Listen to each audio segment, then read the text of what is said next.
आज आपको पढ़ाया जाएगा numerical solution of algebraic equation.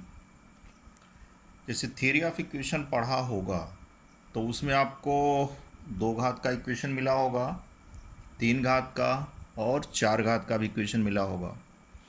तो वहाँ पे आपने रूट निकाला होगा, तो उसके निकालने का एक मेथड रहा होगा वहाँ पे। अब अगर 2 घात का इक्वेशन है तो आपको पता है 2 ही मूल उसके मिलेंगे, 3 का है तो 3 ही रूट निकलेंगे, 4 का है तो 4 ही रूट निकलेंगे। लेकिन वहाँ पे जो रूट निकलना था वो आपका एग्जैक्ट रूट मिलता।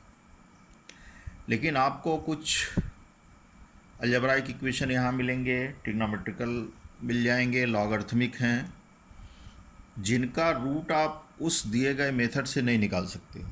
और यहाँ पे जो भी रूट आप निकालोगे वो लगभग रूट आपको मिलेगा, अप्रॉक्सीमेट वैल्यू आएगी रूट की, एग्जैक्ट रूट आपको नहीं मिलेगा। तो ऐसे जो भी आपको फंक्शन दिए जाएंगे तो उसको निकालने के कुल 3 मेथड हैं। एक है सक्सेसिव बाइसेक्शन मेथड, क्रमिक विभाजन विधि है। दूसरा है रेगुलर फाल्सी मेथड है। तीसरा है न्यूटन रैप्सन मेथड है। तो यहाँ पे आज 2 आपको बताया जा रहा है। तो पहला आपका जैसे बाइसेक्शन मेथड है, यानी सक्सेसिव बाइसेक्शन मेथड। अब यहाँ पे जैसे मान लो कोई फंक्शन आपका दिया हुआ है, कर्व है, fx 0 है।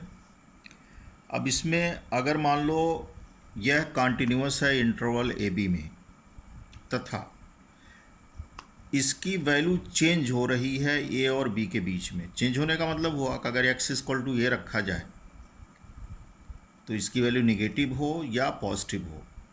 तो अगर निगेटिव आती है तो x इक्वल टू बी पे ये पॉजिटिव हो, और अगर x इक्वल टू ए पे ये पॉजिटिव है तो x इक्वल टू बी पे निगेटिव हो। कहने का मतलब है कि साइन का परिवर्तन होना चाहिए। अगर ऐसा है ए और बी के बीच में, तब ये होगा कि इसका जो एक रूट होगा वो ए और बी के बीच में होगा। जैसे यहाँ पर मान लो कि F A greater than 0, F be less than 0, यानी ये आपका पॉजिटिव आ गया, ये आपका निगेटिव हो गया। तो रूट इस इंटरवल में होगा। जैसे ए बी है,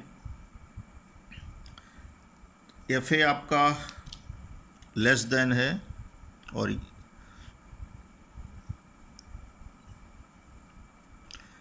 एफ बी जो है आपका ग्रेटर देन है। तो बाइसेक्शन में है कि इसका जो पहला रूट होता है वह दोनों के एवरेज के बराबर होता है। जो नियम है या फार्मूला आपका है, तो x1 बाइसेक्ट करेगा a प्लस बी बाई 2। अब x1 जब आप इसमें रखेंगे तो हो सकता है कि x1 की जो वैल्यू आए वो निगेटिव आ जाए, पॉजिटिव आए या ज़ीरो आ जाएगा। ज़ीरो आएगा तो एग्जैक्ट रूट मिल गया। अगर F x one less than 0 हुआ ये, तो लेस दैन 0 का मतलब हुआ ये निगेटिव हो गया। तो अगर ये निगेटिव हुआ तो रूट आपका किस में होगा, इसके और x1 के बीच में ये होगा। तो x2 आप यहाँ से निकाल सकते हो कि x1 plus b by 2। In case अगर ये ग्रेटर दैन 0 हो गया तो रूट आपका एफ ए और इसके बीच में आएगा, और x2 आप निकाल सकते हो x1 प्लस ए बाई 2 पे। आप इसको आसानी से एक एग्जांपल दिया जा रहा है उससे समझ सकते हो। जैसे third approximate value of the root. Third approximate मतलब दशमलव के बाद 3 अंक तक आप निकालो, रूट ऑफ द इक्वेशन ये निकालना है। अब आपको देखना है x का मान आप पुट करिए कि कहाँ किसके किसके बीच में चेंज हो रहा है। जैसे 1 रखा गया तो -2 आ गई, निगेटिव है। 2 पे 4 आ गया, यानी 1 और 2 इस इंटरवल के बीच में इसकी जो वैल्यू है उसका साइन आपका चेंज हो रहा है। इसका मतलब जो है इसका जो रूट होगा वो 1 और 2 के बीच में होगा। तो x1 क्या हो जाएगा, 1 प्लस 2/2 3/2। अब आप x इक्वल टू 3/2 इसमें पुट करिए, तो ये माइनस आ गया। अब ये माइनस आ गया, इसका मतलब क्या हुआ, आपका रूट x1 और f2 के बीच में होगा, यानी x1 लेस देन 0 हो गया, f2 ग्रेटर देन 0। x2 इसका जो दूसरा रूट होगा वो किसके बीच में होना चाहिए, इसके और इसके बीच में होगा, 7/4। अब आप f(x2) निकालिए, 7/4 ग्रेटर देन 0 हो गया। जब ये ग्रेटर देन 0 हो गया और ये लेस देन 0 है, इसका मतलब क्या हुआ कि रूट आपका इसके और इसके बीच में होना चाहिए।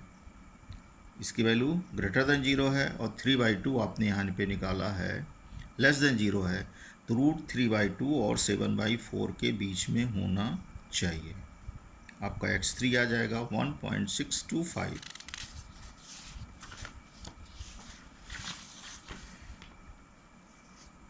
अगर यहाँ नहीं आता है फिर आपको इसी प्रोसेस को फिर से रिपीट करना पड़ेगा। अगर कहता है दशमलव के बाद 4 अंक तक निकालिए, चौथा निकालिए, पाँचवा निकालिए, छठा, तो आप इसको रिपीट करते जाइए। सेकंड इसमें जो है वो आपका है रेगुलर फॉल्स मेथड। इसमें यह है कि जैसे मान लो फंक्शन f(x) है, कर्व है, कंटिन्यूअस हो, लेकिन इस पे दो कोई पॉइंट ऐसा हो जिसमें एक पॉइंट पे इसकी वैल्यू निगेटिव आ जाए और दूसरे पॉइंट पे इसकी वैल्यू पॉजिटिव आ जाए, यानी साइन चेंज हो जाए। जैसे यहाँ पे है x0 x1 लिया गया, तो x0 लेस देन 0, मतलब x0 अगर आप यहाँ पे पुट करो तो ये निगेटिव हो, x1 आपने रखा तो ये पॉजिटिव हो। इसका मतलब रूट जो आपका x0 और x1 के बीच में होगा, तो पहला approximate value of the root का जो पहला अप्रॉक्सीमेट मान होगा वो इस फार्मूले से दिया जाएगा, and x2 equal to x0 x1 minus x0 f(x1) minus f(x0) into f(x0). Regula falsi method से जो रूट आप निकालोगे वो थोड़ा सा ज़्यादा आपको एग्जैक्ट निकलेगा, लेकिन यह कैलकुलेशन इसमें लंबा है, गुणा भाग। जैसे यहाँ देखोगे भी, अब यहाँ पे देखो 3 कंडीशन हो सकती है, या तो f(x2) का मान जो निकलेगा यहाँ पे, ये आप जब इसमें पुट करोगे या तो ये 0 हो गया, तो 0 होने का मतलब है कि इसको सेटिस्फाई कर गया। सेटिस्फाई करने का मतलब है कि एग्जैक्ट रूट आपको मिल जाएगा। दूसरा कंडीशन ये हो सकता है कि ये निगेटिव हो जाए, तो अगर निगेटिव हुआ तो रूट आपका x2 और x1 के बीच में पड़ जाएगा, क्योंकि x1 आपका पॉजिटिव है, x2 निगेटिव है, तो इसके बीच में होगा, ये इस फार्मूले से निकलेगा। अगर x2 ग्रेटर देन 0 हो गया तो ये निगेटिव है, तो रूट आपका x0 और x2 के बीच में होगा, और इस फार्मूले से ये रूट निकलेगा। जैसे एक एग्जांपल देख सकते हो, इसमें गुणा भाग है ज़्यादा, इसमें इसका मूल निकालना है द्वितीय सन्निकटक रेगुलर फॉल्सी मेथड से। अब देखो 0 1 2 3 आपने रखा, रूट यहाँ पे चेंज हो रहा है, ये 2 और 3 के बीच में, ये नेगेटिव हो गया, इसकी वैल्यू यहाँ पॉजिटिव हो, x0 2 हो गया, x1 आपका 3 हो गया। इसका मान आप x2 निकालिए इस फार्मूले से। जब आप इसको कैलकुलेट करोगे तो इसकी जो वैल्यू आएगी वो 2.19 आएगा। कैलकुलेशन ज़्यादा है इसमें, गुणा भाग 2.91 आ गया। अब आपका ये यहाँ पे पुट करिए, तो ये वैल्यू कैलकुलेट करोगे तो -1.07, ये निगेटिव आ गया, यानी f(x2) जो है वो निगेटिव आ गया। तो अगर f(x2) निगेटिव आ गया तो रूट किसके बीच में होना चाहिए, x2 और 3 के बीच में होना चाहिए, यानी x1 के बीच में, x1 आपका 3 है, इसके बीच में होना चाहिए। तो सेकंड अप्रॉक्सीमेट वैल्यू रूट का जो होगा इस फार्मूले से आएगा, और जब आप इसमें पुट करिएगा तो आपको ये निकल जाएगा जो तीसरा निकलता। अगर तीसरा पूछता तो फिर आप इसको आगे रिपीट करते जाते। आप x3 का मान निकालेंगे, पॉजिटिव आएगा, निगेटिव आएगा, जो भी आएगा, फिर आपका रूट कहाँ पड़ता, फिर आप उस इंटरवल के बीच में निकालेंगे। तो ये प्रोसेस आप जो है वो जितनी बार पूछे उतने बार कर सकते हो, लेकिन इसमें कैलकुलेशन ज़्यादा है, लेकिन इससे थोड़ा सा एक्यूरेट रूट निकलता है।